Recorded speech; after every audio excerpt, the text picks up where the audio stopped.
Hello दोस्तों, मैं अमोद कुमार आप सभी को स्टडी टू लाइफ में स्वागत करता हूं।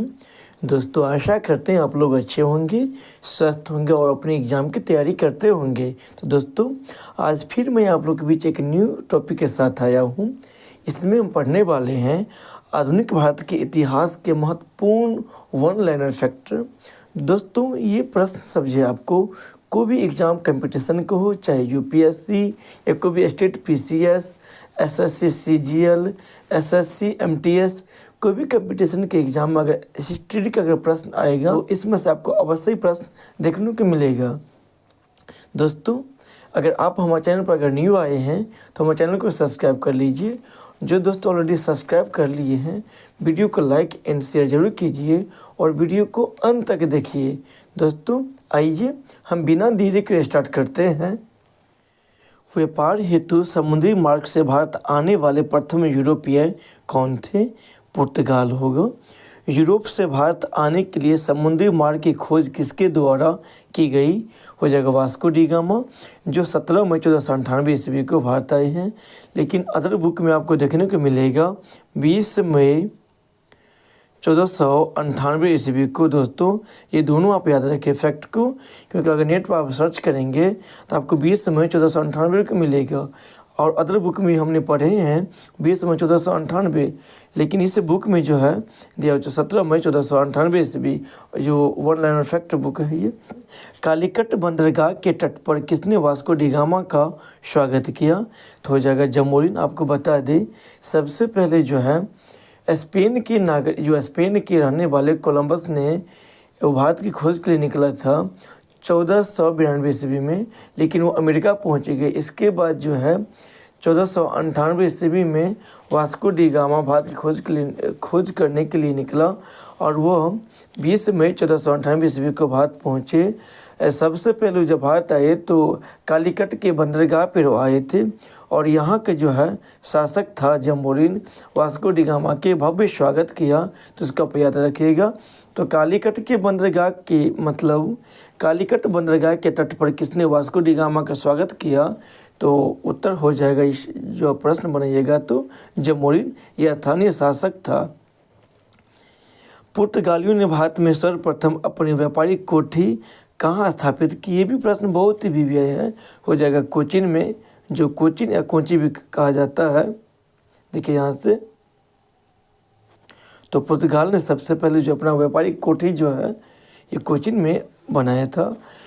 पुर्तगाली उपनिवेश का प्रथम वायसराय भारत में कौन नियुक्त हुआ था? तो फ्रांसिस्को द अल्मीडा, जो 1505 ईस्वी में जो पुर्तगाल के प्रथम वायसराय के रूप में नियुक्त किया गया था, फ्रांसिस्को द अल्मीडा को। आपको बता दें, भारत में तंबाकू की कृषि एवं प्रिंटिंग प्रेस को प्रारंभ करने का श्रेय पुर्तगालियों को दिया जाता है। पुर्तगाली ने हमारे देश में सबसे प्रथम बार जो है तंबाकू की खेती प्रारंभ किया था। भारत में प्रथम प्रिंटिंग प्रेस की भी शुरुआत की थी। तो भारत में जो है प्रथम प्रिंटिंग प्रेस की स्थापना वर्ष 1956 में गोवा में की गई थी। प्रश्न इस प्रकार भी बनता है, जो भारत में प्रिंटिंग प्रेस सबसे पहले कहाँ स्थापित की गई? हो जाएगा गोवा में। कहीं कहीं गोवा इस तरह से भी लिखा रहता है दोस्तों, आप याद रखिए, गोवा भी तरह से भी लिखा रहता है, या तो गोवा या तो इस तरह से होगा। जो 1556 ईस्वी में स्थापना किया गया था, इसी में देखिए आगे। लेकिन फ्रांसिस्को द अल्मीडा जो था ये प्रथम वायसराय आया था, लेकिन वास्तविक संस्थापक नहीं था। ये देखिए यहाँ पे पूछ लिया जाएगा आपको, पुर्तगाल की जो है शक्ति का वास्तविक संस्थापक किसे माना जाता है? तो हो जाएगा अल्बुकर्क को। तो भारत में पुर्तगाली शक्तियों का वास्तविक संस्थापक किसे माना जाता है? तो हो जाएगा अल्बुकर्क। इसी में देखिए आगे, डच भारत में मुख्यतः किस वस्तु को व्यापार करते थे? तो ये भी प्रश्न बहुत बार बना है। ये सूती वस्त्र के व्यापार करते थे।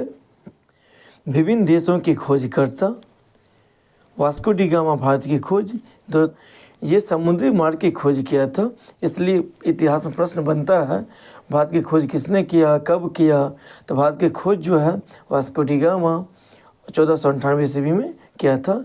इसी में देखिए, कोलंबस जो है अमेरिका की खोज किया। इसी में आगे, कैप्टन जेम्स कुक जो ऑस्ट्रेलिया की खोज की, और तस्मानिया एवं न्यूजीलैंड की खोज की, और Bartholomew Dias Cape of Good Hope जो दक्षिणी अफ्रीका में है। आपको बता दें ये केप ऑफ गुड होप के रास्ते से जो है वास्को डी गामा जो भारत आए थे कालीकट के बंदरगाह पे, तो आपको पूछ लिया जाएगा केप ऑफ गुड होप जो दक्षिणी अफ्रीका में है उसकी खोज किसने किया, तो हो जाएगा बार्थोलोम्यू डियाज। और तस्मानिया और न्यूजीलैंड की खोज किसने किया, तो हो जाएगा तस्मान। ऑस्ट्रिया की खोज किसने किया, ऑस्ट्रेलिया की खोज किसने किया, हो जाएगा कैप्टन जेम्स कुक। इस सब को आप याद रखें। इसे हम देखिए आगे, हिंद महासागर में व्यापार को नियंत्रित करने के लिए शांत या नीले जल नीति किसने लागू की। दोस्तों ये प्रश्न जो BPSE में ऑलरेडी बना हुआ है, आपको प्रश्न इस प्रकार बना था, जो हिंद महासागर के क्षेत्र में ब्लू वाटर पॉलिसी के किसने अपनाया था, तो हो जाएगा फ्रांसिस्को द अल्मीडा, ये पुर्तगाल के शासक था।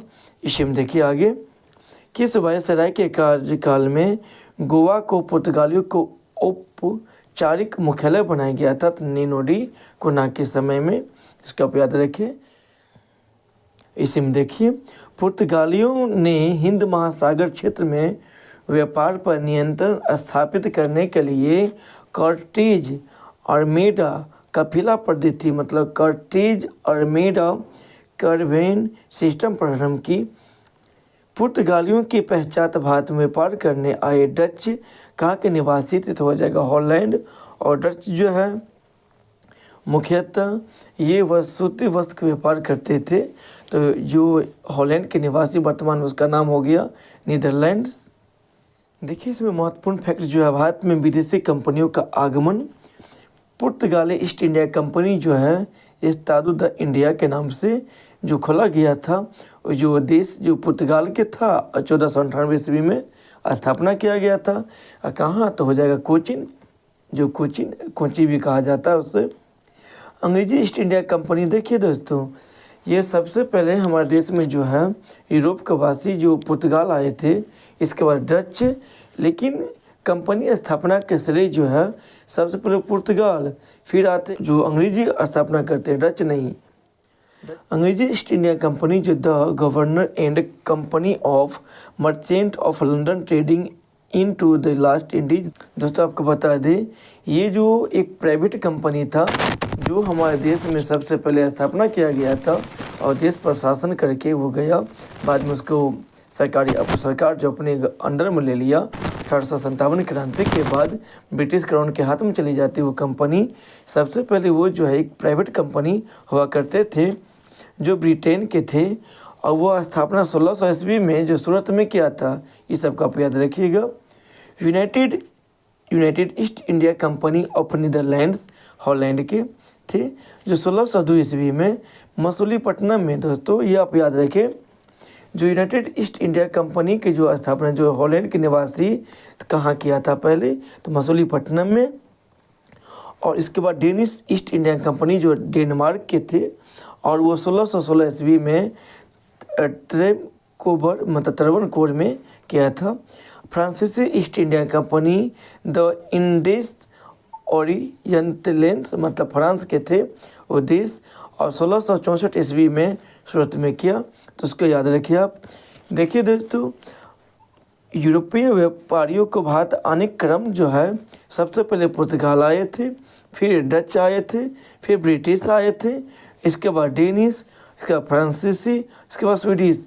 लेकिन कंपनी स्थापना के जो क्रम में जो है सबसे पहले पुर्तगाल स्थापना किया था, फिर अंग्रेज, इसके बाद फिर हॉलैंड, डेनमार्क, फ्रांस, इस प्रकार कंपनी का स्थापना होता है। तो उसको याद रखिए आप।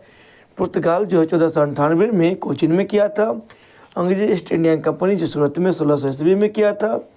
यूनाइटेड स्टेट जो हॉलैंड कंपनी था 1602 ईस्वी में मसूलीपट्टनम में, क्योंकि मछलीपट्टनम भी लिखा रहता है। और डेनमार्क की कंपनी था डेनिश ईस्ट इंडिया कंपनी 1616 ईस्वी में जो त्रवणकोर में किया था। और फ्रांस की जो कंपनी था 1664 ईस्वी में सूरत में किया था।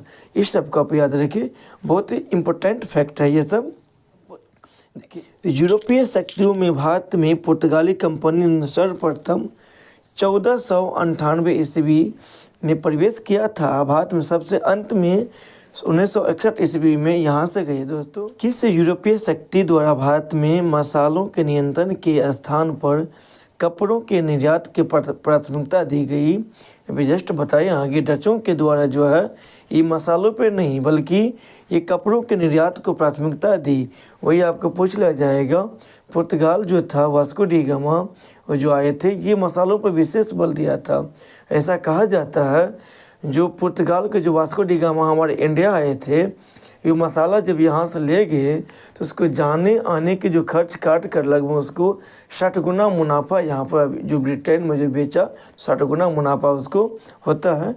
उसका आप याद रखिए। भारत के साथ व्यापार के लिए सर्वप्रथम संयुक्त पूंजी कंपनी किसने आरंभ की? तो डचों ने। इसी में देखिए वर्ष जो 1759 में बेदरा का युद्ध किन दो यूरोपीय शक्तियों के बीच हुआ? तो हो जाएगा डच और अंग्रेज़ों के बीच हुआ था। दोस्तों, ये भी प्रश्न बहुत भी आया है। आपको पूछ लिया जाएगा बेदरा का युद्ध कब हुआ? तो हो जाएगा 1759 ईस्वी में। कौन कौन देश के बीच हुआ था? तो हो जाएगा डच एवं अंग्रेज़ों के बीच हुआ था, जिसमें अंग्रेज़ों की विजय हुई और डच हारे गए थे इस युद्ध में, बेदरा के युद्ध में। लंदन में ब्रिटिश ईस्ट इंडिया कंपनी के गठन के समय भारत का सम्राट कौन था?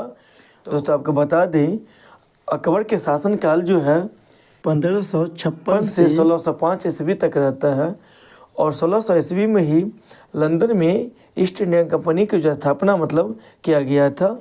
तो प्रश्न जो बनता है इस प्रकार, जो ब्रिटिश ईस्ट इंडिया कंपनी गठन के समय भारत में सम्राट कौन था? तो हो जाएगा अकबर, क्योंकि अकबर की मृत्यु जो है 1605 में हो जाता है। उसका बेटा जहांगीर बनता है अगला शासक। लेकिन देखिए इसी में जो प्रश्न है, ब्रिटिश सम्राट जेम्स प्रथम का दूत बनकर भारत में व्यापारिक कोठी स्थापित करने के उद्देश्य से जहांगीर के दरबार में आने वाले ब्रिटिश नागरिक कौन था? हो जाएगा कैप्टन हॉकिंस, 1608 में आए थे। दोस्तों, प्रश्न ये भी बनता है आप जो कैप्टन हॉकिंस किसके दरबार के लिए चले थे? तो वो अकबर के दरबार के लिए चले थे, लेकिन जब तक वो आते हैं तो इस समय में अकबर की मृत्यु हो जाता है 1605 ईस्वी में। इसके बाद उसका बेटा जहांगीर शासक बनता है। तो चले थे अकबर के दरबार के लिए, लेकिन पहुँचे थे जहांगीर के दरबार में जो 1608 ईस्वी में। ब्रिटिश ईस्ट इंडिया कंपनी द्वारा भारत में प्रथम अस्थायी कारखाना मसूलीपट्टनम में 1611 ईस्वी में तथा प्रथम अस्थायी कारखाना सूरत में 1613 ईस्वी में स्थापित किया गया। दोस्तों, प्रश्न इस प्रकार भी बनता है, सबसे पहले जो है अंग्रेज़ों के द्वारा कहाँ फैक्ट्री स्थापित किया गया था? तो हो जाएगा मसूलीपट्टनम में, लेकिन वो अस्थायी था। लेकिन प्रश्न इस प्रकार भी बनता है, अंग्रेज़ों के द्वारा प्रथम अस्थायी कंपनी कहाँ स्थापित किया गया था? तो हो जाएगा सूरत में 1613 ईस्वी में।